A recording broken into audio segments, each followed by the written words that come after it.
लग्नानंतर होईलच प्रेम या मालिकेच्या पुढील भागात आपण पाहत असतो की आता पार्थनी आणि काव्याने जे काही रम्याने बोललेली असते रेकॉर्डिंग ती सगळी विजयला पाठवलेली असते. आता विजयला रम्याचा चेहरा समोर येऊन सुद्धा आता या रम्याने नेमकं विजयला कोणत्या गोष्टी सांगितल्यात, त्यामुळे हा विजय डायरेक्टच पार्थवर एकदम खालच्या थराला जाऊन बोलत असतो.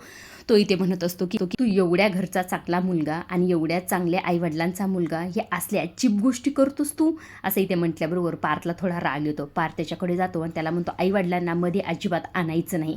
तेव्हा इथे विजय म्हणत असतो मग तू पण रम्याच्या नावाने वाटेल ते खपवायचं नाही. मग तुला जर तुझ्या रम्यावर एवढा विश्वास असेल ना तर तिला तुझ्या घरी घेऊन जा आणि परत या घरात पाऊल ठेवायचं नाही, असं इथे पार्थनी म्हटलेलं असतं. आता इकडे दुसऱ्या बाजूला जे काही नंदिनी आणि जीवाचं मिशन असतं ते इथे जुईला कळलेलं असतं आणि जुई त्यांची मदत करायला इथे तयार झालेली असते. ती इथे म्हणत असते की उद्या मला तुमची मुलगी समजा आणि मला तिथे पाठवा. तुम्ही तुमच्या मुलीला सोडवलं असतं ना तर मला पण सोडवा, आपण मिळून त्या बाईला पकडूया, असं इथे जुईनी म्हटलेलं असतं. आता इथे जीवा आणि नंदिनी त्या जुईसुद्धा या मिशनमध्ये सामील झालेली असते. त्यामुळे ह्या मास्टरचा प्लॅन कशा प्रकारे हे फेल करतात हे पाहण्यासारखंच आहे का नवीन काहीतरी संकट यांच्यावर येणार आहे हे सुद्धा आपल्याला पुढच्या भागात कळणारच आहे.